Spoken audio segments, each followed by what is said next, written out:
తూర్పు గోదావరి జిల్లా గోకవరం స్వాతంత్ర సమరయోధుడు మహాత్మా గాంధీజీ 155వ పుట్టినరోజు వేడుకలను వైసీపీ నాయకుల ఆధ్వర్యంలో ఘనంగా జరుపుకున్నారు.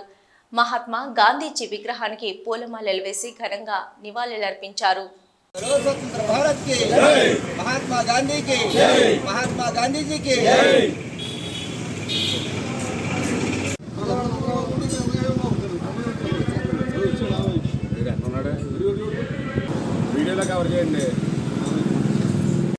ఈరోజు మహనీయుడు గాంధీ మహాత్మా గారి యొక్క 155వ పుట్టినరోజు సందర్భంగా గోకవరం వైఎస్ఆర్ కాంగ్రెస్ పార్టీ పెద్దల ఆధ్వర్యంలో, కుటుంబ సభ్యుల ఆధ్వర్యంలో ఈవేళ గాంధీ మహాత్మునికి పూలమాల వేసి ఘన నివాళులు అర్పించి ఆ యొక్క దేశభక్తిని చాటి చెప్పడం జరుగుతుంది.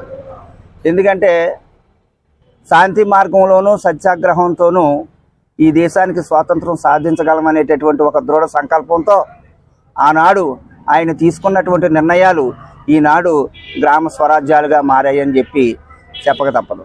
ఎందుకంటే ఎవరైనా సరే, ఏ రాష్ట్ర ముఖ్యమంత్రి అయినా, ఏ దేశ ప్రధానమంత్రి అయినా గాంధీజీ మహాత్ముని యొక్క అడుగుజాడల్లో నడవాలి, ఆయన కళలో కన్నటువంటి గ్రామ స్వరాజ్యాన్ని తీసుకురావాలనే మాట్లాడతారు తప్పితే ఇంకెవరో ఏ రకంగా మాట్లాడారు. ఎందుకంటే గాంధీజీ రామరాజ్యాన్ని స్థాపించాలనుకున్నటువంటి మహాత్ముల్లో ఒకరైన. అందుకనే రఘుపతి రాఘవ రాజారాం పతిత పావన సీతారాం అనేటటువంటి కీర్తన పాడుకుంటూ ఈ దేశం రామరాజ్యంగా ఉండాలా, ఈ దేశంలో ఎవరో కూడా కష్టాలతో ఉండకూడదు, సుఖంగా ఉండాలా, గ్రామాలే దేశానికి పట్టుకోమని చెప్పేసి ఆనాడు తీసుకున్నటువంటి నిర్ణయాలు ఈనాటి ముఖ్యమంత్రుల వరకు కూడా కొనసాగుతూ ఉన్నాయంటే అంత మంచి నిర్ణయాలు తీసుకున్నటువంటి మహనీయులు మన మహాత్మా గాంధీ గారు. కాబట్టి ఆయనకి మేమంతా కూడా వైఎస్ఆర్ కాంగ్రెస్ పార్టీ సభ్యులమైనటువంటి ఎంపీపీ గారు, మరి మా యొక్క శనబాబు గారు, శంకర వీరబాబు గారు, మా యొక్క రమణ గారు, మన ఎంపీటీసీలు నరసయ్య గారు, రాంప్రసాద్ గారు,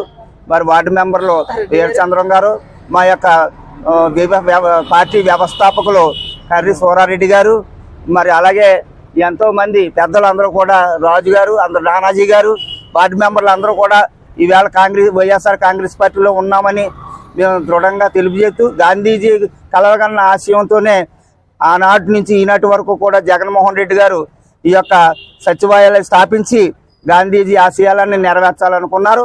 కానీ ప్రజలు ఇచ్చినటువంటి మ్యాండేట్కి జగన్మోహన్ రెడ్డి గారికి మేమేటి కూడా గౌరవిస్తాం.